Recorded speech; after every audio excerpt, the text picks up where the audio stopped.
To Intention Radio, a content-driven station aimed at uplifting your soul, igniting your heart, and inspiring every molecule of your body.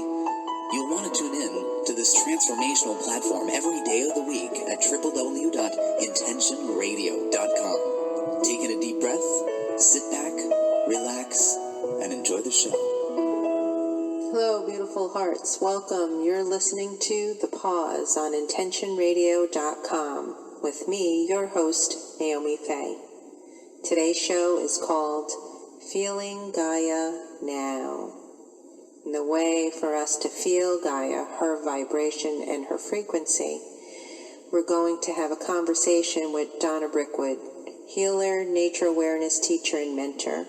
We're also going to hear a message from Mother Gaia through me as I embody her frequency and vibration and send this message out to you. And then we're going to seal it all up in a sound code meditation where you'll get to embody and feel her sound codes as well. So in today's show, I wanted to begin with the pause, by all of us just connecting to our breath and feeling the weight of our bodies on the chair, feeling our clothes on our skin.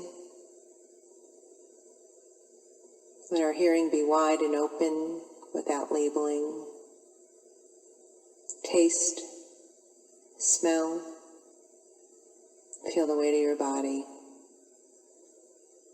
and settle into the knowingness that you are. And if you can now send out a beam of love and light as I send a beam of love and light out from my heart to yours, as we connect to the isness of all things. So let us begin with our conversation with Donna Brickwood. Donna is a healer, nature awareness teacher, mentor, and she has over 10 years of experience helping people through guidance in in-person and distance sessions throughout the globe. And she is the founder of Sacred Space Healing Arts, and you could find her at seeksacredspace.com. So Donna, welcome to The Pause. Thank you so much, Naomi. It's such an honor to be here. Hooray! As we feel this love that will come through your heart as you speak of Gaia and the earth, and I know our listeners are going to feel it right through the waves here, because when we have our conversations and other times, when you talk about the earth, I feel this passion that moves through you. So I wanted people to know, where did that passion come from? Were you born like a seedling and you said, I wanted to be Tarzan, but the girl version? How does that come about? How does Donna Brickwood come about to connect with nature? Or how did you even envision yourself to walk along her the way you do? Well, it all began at a very early age. When I was about 5 years old, I actually had a near-death experience where I almost drowned in my neighbor's pool. And that experience in itself gave me such a heightened awareness, because this experience opened my senses and opened my experience of this life as this being as something that was so much, there was so much more beyond this reality. As I was going through this experience of the struggle, the survival of my life, I came to a point where I surrendered and I was giving up. And in that surrendering, the one word that I could truly describe this experience is bliss. It was the enrapture, the blanket of complete love. And within that, my senses opened, my visuals became so vibrant. I was above my body looking down. The visuals were intense. I could hear things. I knew what was going on. And being was capable of growing and evolving. And in that, when I really started to become aware of my dream world,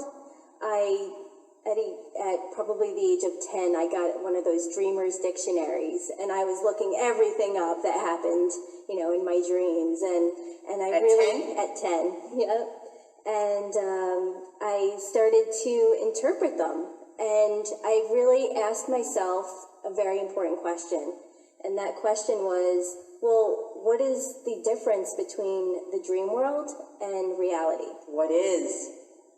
I didn't find, that there was a difference. There was not a difference. So this is what really led me to when I was connecting to my environment, whether it be an urban environment or a natural environment, there were always these signs and symbols which came up as coincidences, quote unquote, or these happenstances and synchronicities. And I really started to take that interpretation of the symbology into nature, and how I realized this is how nature is talking. This is how nature is speaking.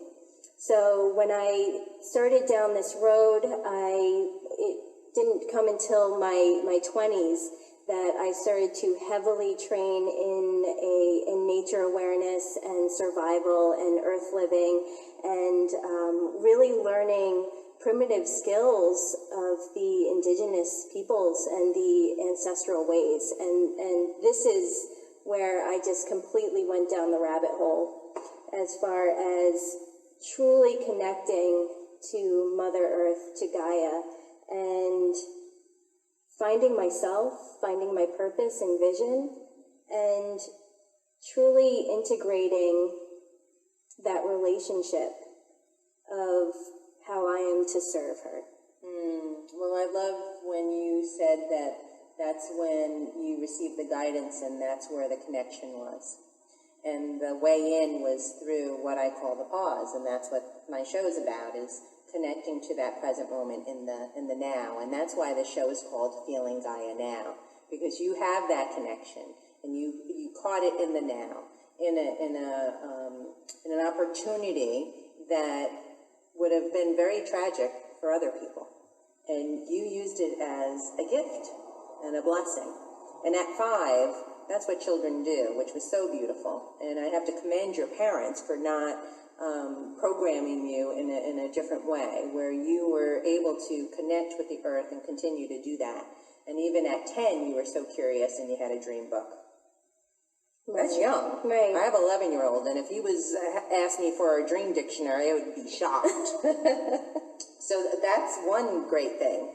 And connecting to the senses, and then also connecting to the symbology in your everyday, and how you connected your dream time to your waking state, and how it's not so much very different, that you could receive guidance through each and every experience of the soul. Yes, and this is when you can truly connect to the nature and the consciousness of the plants, the nature and the consciousness of the animals, to totems, and utilizing all these experiences to truly give you a deeper, profound way of moving and navigating yourself through life. Yeah, so can you give us a tool of like what you would do when you would bring a group out, or even one of your students who you mentor out on the land? Can you give us a tool, like what's one thing that you know that they need, the basic awareness of something when they touch Gaia? What is it that you teach them? The most simple and basic, yet most profound experience that you can have with Gaia is to simply be with her. And that would be in the form of a sit spot, where you move out onto the landscape, and this can be, in front of a tree in the middle of the city. This can be you going out on a little adventure and just allowing yourself to be led and guided to a spot, having an intention and a question formulated in your mind as you're moving out into this temple of creation, and finding a location where you just simply sit and allow yourself to surrender and have that conversation, and to truly be able to come into your awareness and observation of what is happening in the complete present moment. So as they sit and they ponder, say, in front of a tree, and they start this conversation, I've spoken to hunters where they have told me why they loved to be in nature, and that's where they found their bliss and their solace, and also where they heard things.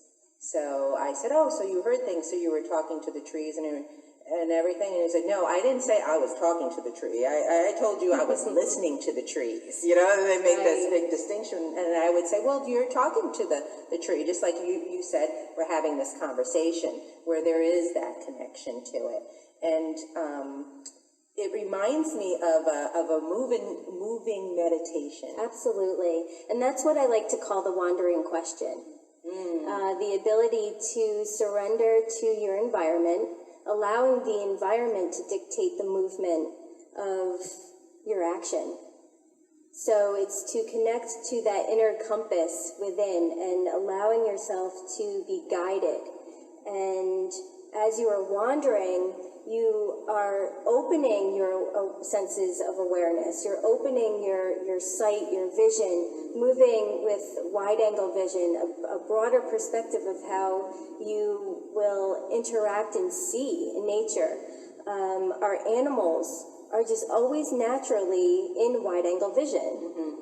And they will sense the slightest of movement through that wide-angle vision. There are a lot of various different philosophies that say that if you are in wide-angle vision for 3 to 5 minutes, you automatically will go from a beta level to an alpha level. So you are raising your consciousness and your awareness just by opening and expanding your vision. We live in a society now where we are not beyond our cell phones, and people are falling into mall, fountains. It's, we're really starting to deaden the senses by all of the TV and the computers and being so tunnel visioned. So, to really start to practice opening and expanding your vision, it just allows you to connect to your essential self. And when you are in nature, like those hunters, nature will naturally bring you back to your most essential element. And that natural essential element is your awareness. Is actually you. And I think there's a very big distinction where people feel like they have to plan something and they're moving because they're on task. And this is very different than noticing your surroundings and then choosing with this wide-angle vision. It's kind of like you're observing first, then you choose of where to go. Instead of saying, oh, I have this choice, I'm going to do this, and this, and then you go ahead because you're on a mission that you have to do something, but it's not connected to anything. It's just connected to your own thought. Right, and I also believe that people tend to like to be distracted. And they will move away from that place of silence because they don't truly want to confront what is maybe happening or coming up for them in the moment. And so we have these people that are just doing, moving from one place to the next, and they're losing the consciousness of what is really happening in that moment, and to truly choose from a higher place of guidance and direction. And that's why I really wanted to talk with you, because the pause is all about that, is connecting to that and realigning to our higher selves. But we are going to take a break. We're going to pause and feel that vibration that you have already sent out in the connection to Gaia. So we'll be right back. You're listening to the show The Pause, and today's topic, we're talking about feeling Gaia now, and we're talking with Donna Brickwood and continuing our conversation to our connection to the earth. So thank you, Donna, for being here again. We're going to just finishing up our conversation with Donna, and then we're going to go into a channeled message from Mother Gaia through me, and after that, after we come back from the break of that, we're going to receive a sound meditation, all in the connection to Mother Gaia.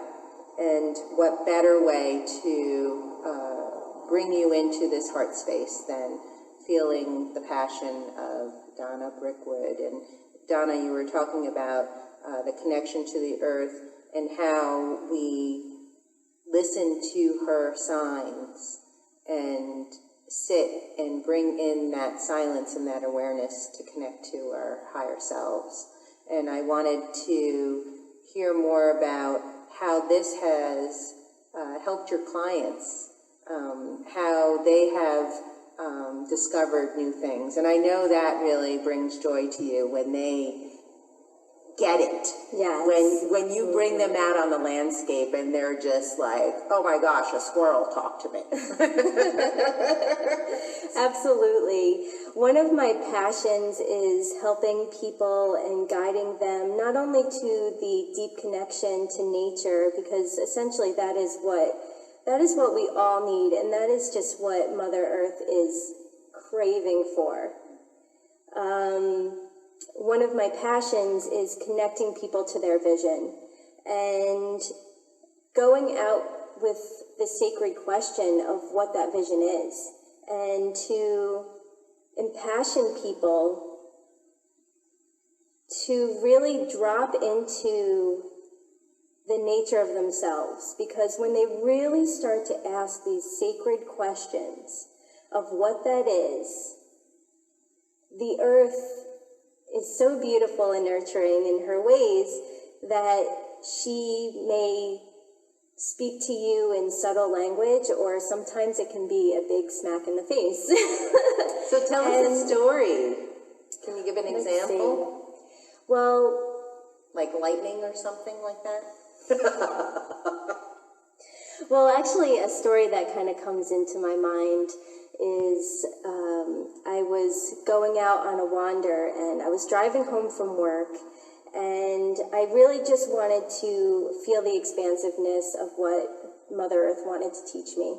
And so I was driving, and I came upon this wooded road. It was just a dirt road, little access road, and I had no idea if I was even allowed down there, but I felt guided to go, so I drove down the road, and I came up on this little hill, and on this hill was this baby fawn, and I rolled down my window, and I stuck my hand out and just allowed my hand to gently drape over the windowsill, and in curiosity, this fawn starts to walk up to me and starts suckling on my fingertips for about 15 minutes. Oh no, you And yeah, I was just in tears, and it was just this beautiful new life just suckling on my fingertips, allowing me to become one and embraced in this beauty.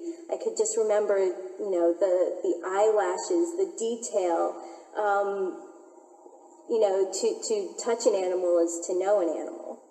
And so as I went through this glorious experience, I ended up leaving, and I'm driving, and I'm just completely high off of this experience with exuberation, and I'm driving, and all of a sudden this little baby white rabbit comes bounding out of the road, and I hit the animal. And now I come from this place of such joy to panic, and I'm just like, I can't believe I just hit this animal. And so I go back a few times, and I'm trying to actually see what state it's in, and I don't know what to do, and I pick up this little animal, and it's probably the size of the palm of my hand, and it's literally dying in my hands, and I just begin to cry. And at that moment, it was almost as if the earth the skies came down with this cloud, and it just starts pouring rain, and it's pouring on top of me as I'm crying these tears on this little baby animal. And I realized at that moment that the earth was feeling exactly the same way that I was, and that it was teaching me the power of the cycle of life. Yeah. That I had this new life suckling on my fingertips to the full circle of these tears falling on me, and the earth is falling with me as I'm losing this animal in my hands. So it was a very profound experience for me in some of my wanderings. That's very profound, and it sounds like the earth was your mirror, and that it was reflecting back to you how you felt in that moment, in that pause. So Donna, can you talk about the importance of that and how it can truly serve ourselves and Mother Gaia? Well, it's really great that you mentioned the mirror, because the environment will always act as your mirror, as life, as our teachers, as the people that come into our lives every day and how we interact. But when you can really tap into that connection of source, you begin to find the awareness of how our internal dialogue or wilderness will reflect our external environment or wilderness. We begin to bring that mindfulness of our actions and dream our lives into being. And that caretaker's attitude is really becoming a steward of the earth. And like I said before, the earth would love to feel our footsteps on her. If we could bless the earth with our footsteps, to be able to take your shoes off once again and feel the earth underneath your feet. Allow yourself to take action in honoring our surroundings and true nature of what it means to be interconnected. Yes, and that's all in the consciousness, bringing that consciousness in as you connect to Mother Gaia. Absolutely. And when you bring that consciousness in, you actually get to align and harmonize with your highest potential, your higher self, and then you get to feel her and align with her. And then you choose out of that connection, out of that interconnection to all things. Absolutely. And to really allow the emergence of how the earth is speaking to you and how you feel called to take action in your own life and to be able to connect to your highest vision and to share your gifts and to spread your light. Yeah, I teach a course called Marrying Christ, and the Christ consciousness is your divinity, it is your higher self. And that whole course is about bringing awareness and consciousness to anchor that Christed light here on earth. And when we anchor that Christed light here on earth, we not only serve ourselves and our whole evolution of humanity, but also help Gaia to join in with her family in the planetary systems as we all continue to ascend together with her, bringing in this consciousness, bringing in this merging. And that's what we're doing in wholeness. In wholeness. Marrying Christ is to marry your wholeness, to marry yourself, to marry the planet and the interconnectedness of all things. Yes, and once again, going back to the caretaker and adapting this caretaker's attitude in relationship to the connection to all things. It's finding that oneness, that thread that interweaves the consciousness of the animals, the plants, the humans, the stars. And when we really truly allow ourselves to feel that expansiveness, we develop this caretaker's attitude, the stewardship, the warrior, the protector of what nature is. And that's truly my work, is to spread that light of protection and honoring all that is. And being that warrior. You are that warrior. Just like I said, you had those gifts even when you were younger, and you were able to expand your awareness from that connection to the water and to your vision and to your senses. And then you're completing, or not even completing, you're continuing the cycle and the spiral of all things as you connect, reconnect with Mother Gaia in an expansive way as an adult, that you really get to share this wisdom and this knowledge with other people now. Bringing your gifts to fruition and then harvesting it out and sharing it to others. It's truly your passion, and why I definitely wanted everybody to hear you and know you and connect with you. Thank you. Yes. You are a beautiful sister of mine, and people ask all the time if we're sisters. And we're soul star sisters, right? We just answer yes at this point. Yes, now we just say yes. Just because we're smiling all the time.